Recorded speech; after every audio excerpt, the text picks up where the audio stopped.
क्या आप हड्डी जोड़ या कैंसर जैसी गंभीर बीमारी से परेशान हैं? तो अब निराश ना हो। रीवा के आरोग्यम कैंसर एवं ऑर्थो केयर सेंटर में पाइए सटीक इलाज। मिलिए हड्डी जोड़ रोग विशेषज्ञ डॉक्टर पुष्पेंद्र तिवारी और कैंसर रोग विशेषज्ञ गोल्ड मेडलिस्ट डॉक्टर आराधना त्रिपाठी से।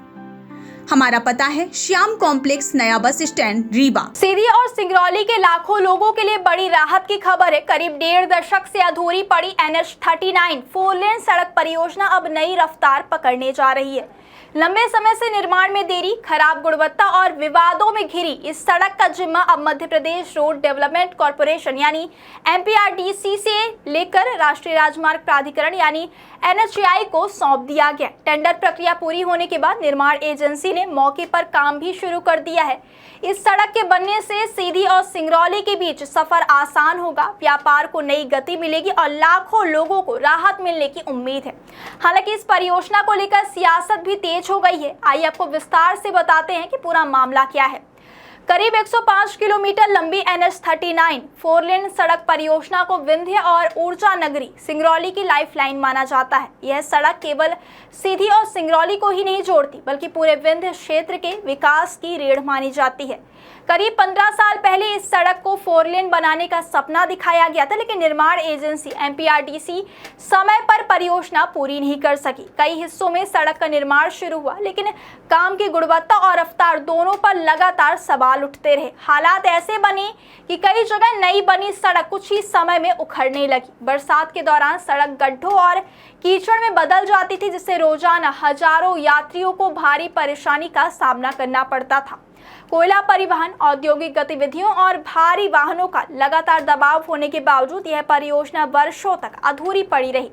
अब केंद्र सरकार ने इस परियोजना को NHAI को सौंप दिया है। टेंडर प्रक्रिया पूरी होने के बाद निर्माण एजेंसी ने मौके पर काम भी शुरू कर दिया है। सीधी सांसद डॉक्टर राजेश मिश्रा ने इसे क्षेत्र के विकास के लिए बड़ी उपलब्धि बताया है। उन्होंने केंद्रीय सड़क परिवहन एवं राजमार्ग मंत्री नितिन गडकरी का आभार जताते हुए कहा कि लंबे प्रयासों के बाद यह परियोजना अब सही दिशा में आगे बढ़ रही है। सांसद के मुताबिक MPRDC के माध्यम से यह परियोजना बार बार असफल हो रही थी, इसी वजह से इसे NHAI को सौंपना जरूरी हो गया था। उन्होंने बताया कि अब टेंडर प्रक्रिया पूरी हो चुकी है और निर्माण एजेंसी मैदान में उतर चुकी है। सांसद का दावा है कि इस बार इस सड़क का निर्माण उच्च गुणवत्ता और तय समय सीमा के भीतर पूरा कराया जाएगा। उन्होंने यह भी कहा कि प्रयास रहेगा कि निर्धारित समय से पहले ही सड़क बनाकर जनता को समर्पित कर दिया जाए। इस परियोजना के पूरे होने के बाद सीधी और सिंगरौली के बीच यात्रा पहले से अधिक सुरक्षित, तेज और सुविधाजनक हो जाएगी। साथ ही व्यापार, शिक्षा, स्वास्थ्य और सेवाओं और रोजगार के नए अवसर भी बढ़ेंगे। ऊर्जा राजधानी सिंगरौली तक बेहतर सड़क संपर्क बनने से पूरे क्षेत्र के औद्योगिक विकास को भी नई गति मिलने की उम्मीद है।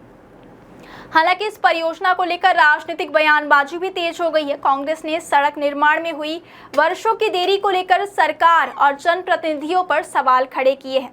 कांग्रेस प्रवक्ता आकाश राज पांडे ने कहा कि यह सीधी जिले का दुर्भाग्य है कि पिछले 22 वर्षों से इस सड़क का निर्माण केवल घोषणाओं और भूमि पूजन तक सीमित रहा। उन्होंने आरोप लगाया कि कई बार भूमि पूजन हुए, हवन पूजन हुए, सोशल मीडिया पर पोस्ट किए गए, लेकिन सड़क आज तक पूरी नहीं बन सके।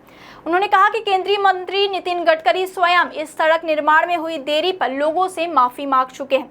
इसके बावजूद आज तक लोगों को बेहतर सड़क नहीं मिल पाई। कांग्रेस ने यह भी आरोप लगाया कि जनप्रतिनिधि केवल सोशल मीडिया पर श्रेय लेने की कोशिश कर रहे हैं, जबकि जमीनी स्तर पर काम की रफ्तार बेहद धीमी है।